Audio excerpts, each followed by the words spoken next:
guys, we are here in Cullera, Valencia. Qué bonito. A ver qué tengo ganas.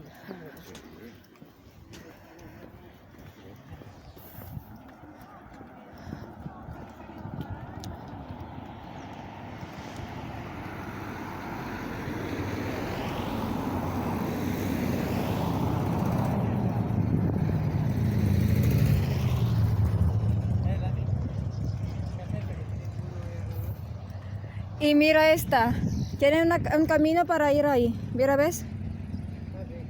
Sí, sí, sí. Sí, sí, pero ahí no hay playa, no hay arena. Ahí es para tirar el barranco. Han tapado todo. Ya. Pero está bonito. La vista es que... A ver, de ver dentro del coche es diferente de ver caminando.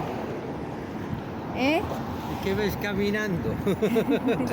¿Qué no ves dentro del coche? Contando. Esto no, ¿eh? Ya.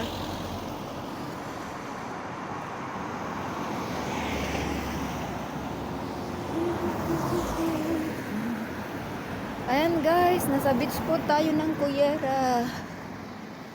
Diba? Tapos dun sa taas, look guys. Hay una escalera para bajar, luego hay una puerta y se bajará abajo. No sigue alguna playa. Pero como va a bajar ahí, no hay ahí para tirar. Y sentar en las rocas.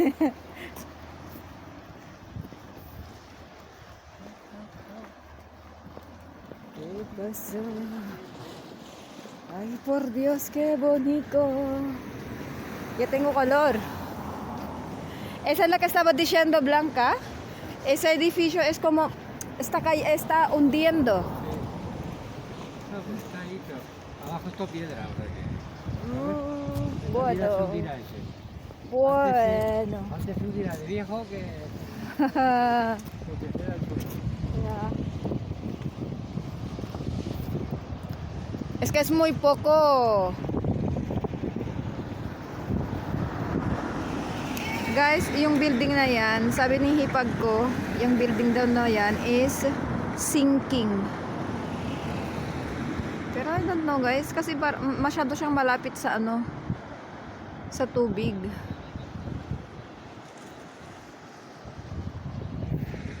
So ayan po yung gustong tingnan ni hipag, yung faro, yung tawag dito, lighthouse, and then sa tabi is 5G antenna daw. So ayan, diba? O ayan, nagse-selfie. O diba? Tatawa ako kasi si husband ayaw noon guys, husband ko oh my god, look at that, may nagde-date dun sa gitna ng tubig. Ewan kung makita nyo guys, masyadong malayo, may ano, may bangka sa gitna.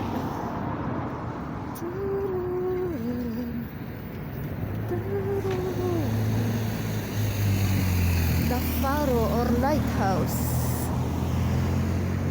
See guys, it's cloudy again guys. So you see, ito naman may nagmamarites.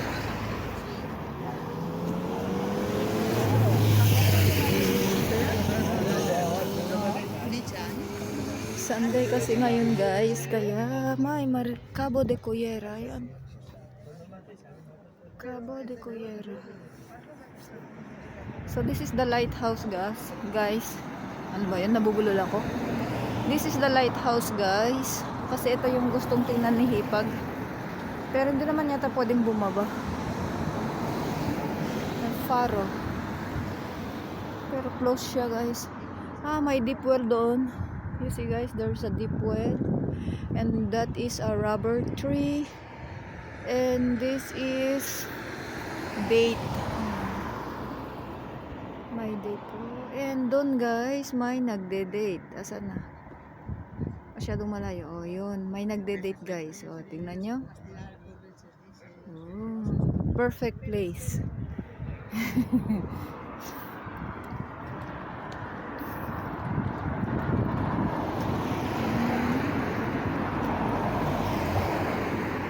There are lots of places to visit here in Valencian community guys. So normally pag pumupunta kami dito, may mga motors. So normally when we come here guys in Valencia, we only stay in the city center of Valencia. Pero ito maganda pala outside ng Valencia guys. Oof. Perfect. Pensaba que es muy lejos para llegar aquí, pero no. Muy cerca. Muy cerca. Parecía el coche que era más.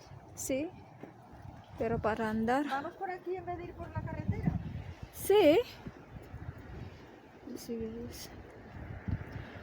Micro reserva de flora del far de Cullera. Ito yung lighthouse guys. O, diba? And then here guys, my sister-in-law says that we are going to walk here down instead of the road. So let's go guys. You see, ang gaganda ng mga wildflowers. Sis JRS, diba? Wild is beautiful. My God, ang gaganda ng mga flowers. Oh my God, this is like a garden, pero it's not a garden guys. These are wildflowers. Parang chamomile siya, but not chamomile guys. Oh my God. Ang ganda. Oof. So I am going to take short videos later on guys. Ang ganda kasi guys, oh. It's like you are walking in a garden. Uy. Sis Lori, sana nandito ka. Sis Katya, ang ganda magmarites dito. Oh my God.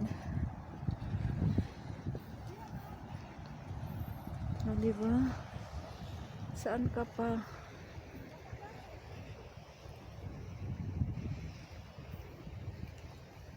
There are lots of wildflowers. And guys, parang pag if you breathe with the air from the sea, it's like it's a good lung cleaner guys.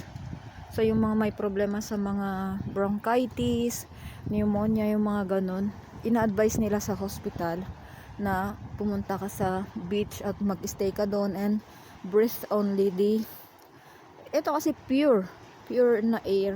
So ayan guys, I remember my daughter when she was small, a baby. I think she was only 3 months old. 2 or 3 months old. Dinadala namin ni husband sa beach dun sa town namin. Kasi sa town namin guys, within 30 minutes na sa beach ka na rin.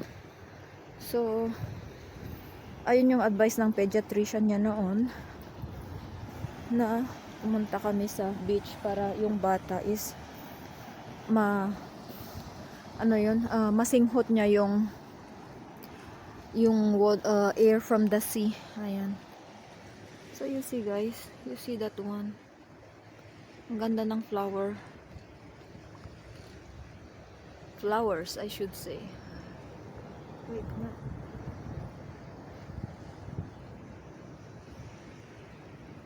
So pasensya guys ha, itong phone na to is 2021 pa or 2020 yata. Ito yung na broken na broken screen na phone ko. Pinagawa ko siya guys, and then here I am using again. So pasensya na. Basta pag yumaman ako guys, bibili ako ng cellphone na hindi pa lundag-lundag. Tingnan ninyo, oh, Rocky. So this is good for the knees and feet guys, magdaan dito. Ayan. Nag-LS na lang sana ako, no? Anyways, ganyan na guys, para ano, upload agad. So you see, wonderful. Parang ano guys, parang pag naglalakad ka sa ano, kasi kahapon guys, parang sinisipon ako, pero as in talagang parang naglang cleanser or lang cleaning ako kahapon. Kasi sa gabi is like ang dami kong lumabas na ano na sipon. So it's good guys. Talaga ang ano. You know guys, ito thyme. Ayan. Wild thyme. Sabagay wild naman ang thyme, di ba? Sana yung mga kasama ko nandun sila.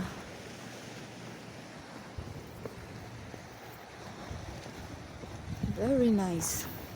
I remember guys, our travel to Tarragona last September. Ganito rin siya guys. And you see, it's wonderful. Nandun na sila.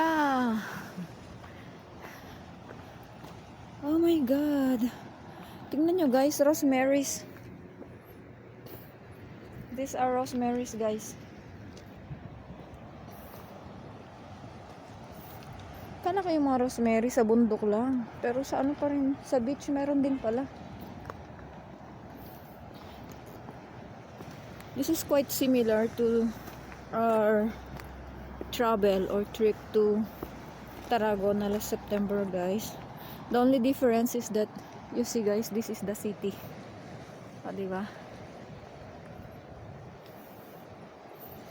Ano kaya, ang galing ng mga architect ng mga gumawa nito, and then architects and engineers, yung mga workers, ang gagaling, ang ganda ng pagkagawa ng mga buildings, mga apartments yan guys, flats. Grabe ang ano, ang daming rosemaries. Ayan. Saan ay mga kasama ko? Iniwan na ako. Sige, sige. At palundag-lundag ang aking video. Bahala na dyan.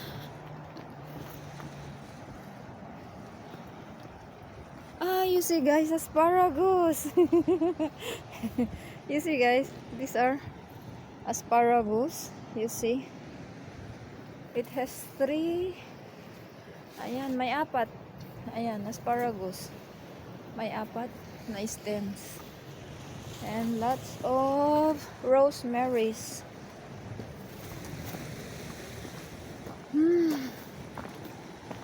Ang rosemary kasi guys is good also for lung cleanser. You take it as infusion or tea. It's very good.